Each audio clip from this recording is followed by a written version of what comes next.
What if I told you that the exercise most doctors, most fitness videos, and most health articles recommend for seniors is actually leaving out the most important piece of the puzzle? And what if that missing piece is the exact reason why so many people over 60 still feel weak, still feel unsteady, and still struggle with simple things like getting up from a chair or climbing a flight of stairs, even after walking every single day? Today, I'm going to share with you one simple exercise that research now shows is even more powerful than walking for people over 60. It rebuilds your muscle, it protects your joints, it sharpens your balance, it strengthens your heart, it even supports your brain. And the most remarkable part, you can do it right in your own home, in just a few minutes a day, even if you have knee pain, back stiffness, or haven't exercised in years. Stay with me until the end because I'm going to show you exactly how to do it safely, how often to do it, and how to fit it into your daily life starting today. What's coming in this video could genuinely change the way your body feels for the rest of your life. Welcome, my friend. If you're joining us for the first time, this channel is your home for simple, honest, science-backed health and fitness guidance designed specifically for people over 50 and beyond. We focus on real movement, real results, and real independence, no gimmicks, no extremes. And if you're returning, thank you. Truly, having you here means everything. Now, the topic we're covering today is one of the most important conversations we can have about aging well. So take a comfortable seat, relax your shoulders, and let's get into it together. Let me ask you something honestly. Do you walk regularly? Maybe every morning, maybe a few times a week? If you do, that's genuinely wonderful. Walking is good for your mood, your circulation, and your heart. But let me ask you something else. Despite all that walking, do your legs still feel weak sometimes? Does your balance still feel a little shaky? Do you find yourself holding onto walls or furniture more than you used to? Do you feel more tired after physical activity than you did 10 years ago? If any of that sounds familiar, you are not alone. And more importantly, it is not your fault. Because nobody told you the full truth about what your body actually needs after 60. Here is what's really happening inside your body right now. After the age of 60, your body begins losing muscle at an accelerating rate. This process has a name, it's called sarcopenia, and without the right kind of exercise to stop it, you can lose 3 to 5% of your muscle mass every single decade. That might not sound dramatic, but the effects are weaker legs, slower reactions, shakier balance, more fatigue, more difficulty with everyday movements. And here is the part that truly surprises most people. The single biggest predictor of whether you will live independently in your 70s, 80s, and beyond is not your weight, it is not your cholesterol level. It is not even how many steps you walk per day, it is how strong your legs are, how stable your balance is, and how efficiently you can move from sitting to standing. Walking is a beautiful activity, but walking is a forward motion exercise. It works the same limited group of muscles in the same limited way over and over. It does not send a strong enough signal to your body to rebuild or preserve muscle. And muscle, my friend, is not just about looking fit. Muscle is protection, muscle is stability. Muscle is life. That is exactly why we need to talk about this one exercise. The exercise I'm talking about is the chair squat, also known as the sit-to-stand movement.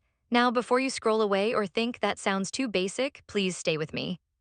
Because what looks simple on the surface is actually one of the most powerful and most scientifically supported movements for healthy aging on the planet. Think about this for a moment. Every single time you stand up from a chair, you are lifting almost your entire body weight against gravity. That is real resistance training.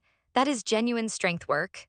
Walking, by comparison, only supports a fraction of your body weight at any given moment because one foot is always on the ground.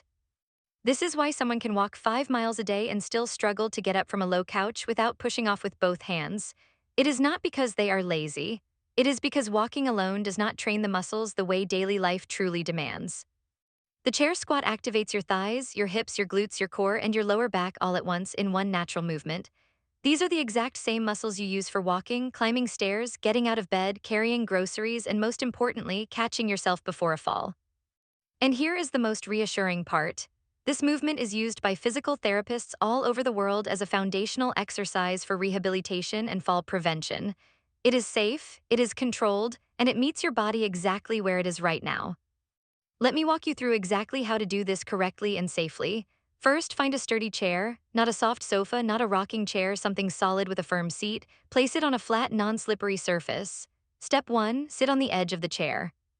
Not all the way back, just on the front half of the seat.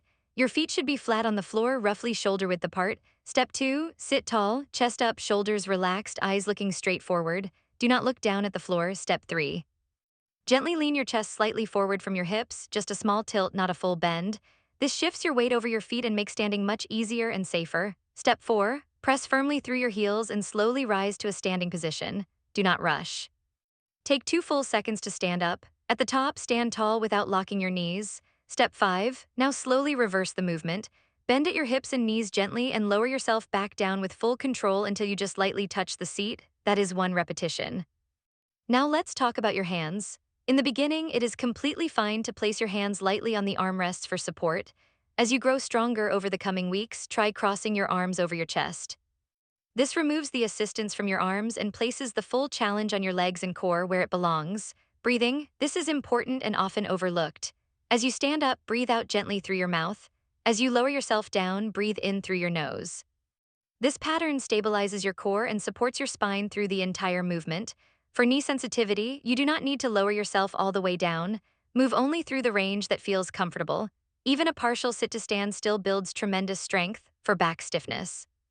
Keep your chest tall throughout, do not round your lower back. Moving slowly and keeping your spine neutral will protect your back completely. For beginners or very low fitness, start with just 3 or 4 repetitions, that is enough. The goal right now is not volume.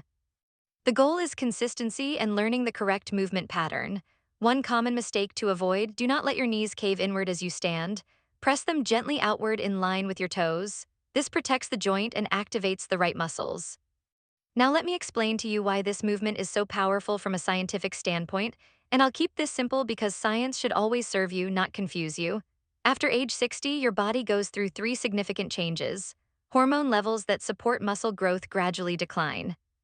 The nerve signals between your brain and your muscles become slightly slower, and your muscle fibers begin to shrink if they are not regularly challenged.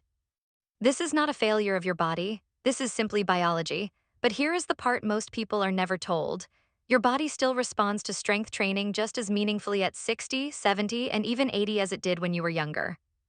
It may respond a little more slowly, but it absolutely still responds. And the chair squat sends exactly the right signal to trigger that response. Every time you perform this movement, your body releases powerful chemicals called myokines. Think of these as tiny messengers produced inside your muscles. They travel through your bloodstream and they do remarkable things. They reduce chronic inflammation. They improve how your body manages blood sugar. They support brain health and memory. And they help protect against certain long-term diseases.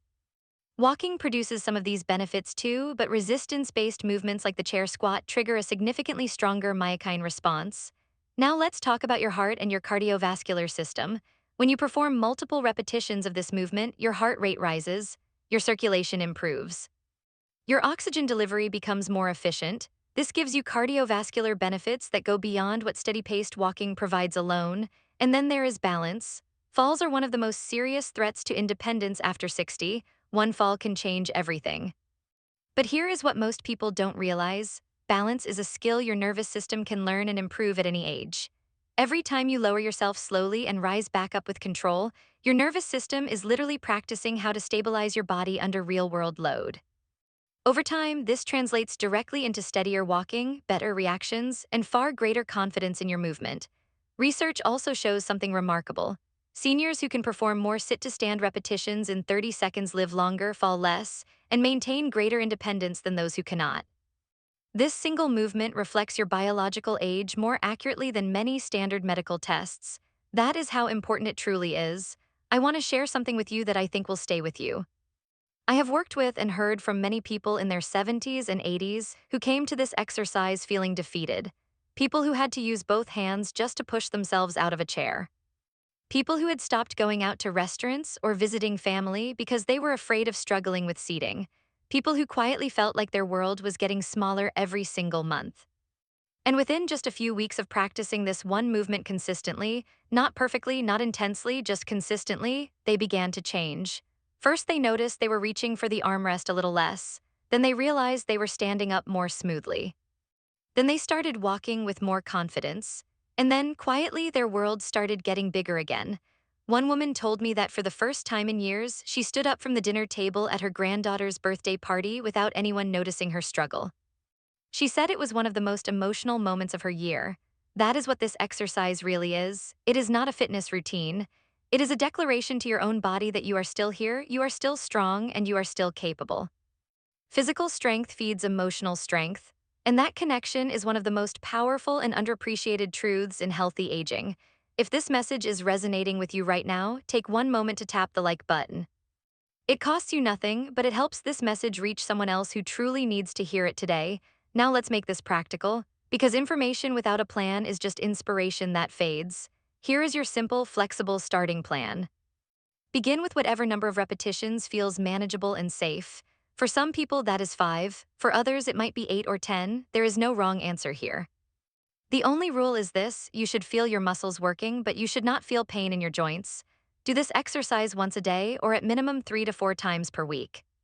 Daily practice produces the fastest and most lasting results, but 3 times per week will still create meaningful improvement over time. Now, here is the most powerful advice I can give you about making this stick. Attach it to something you already do every day.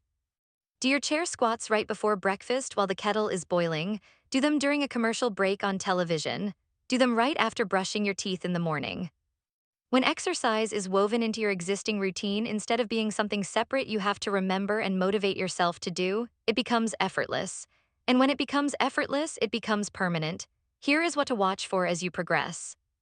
In the first week, focus entirely on form and breathing. In week 2, you may naturally want to add 1 or 2 more repetitions. Follow that instinct.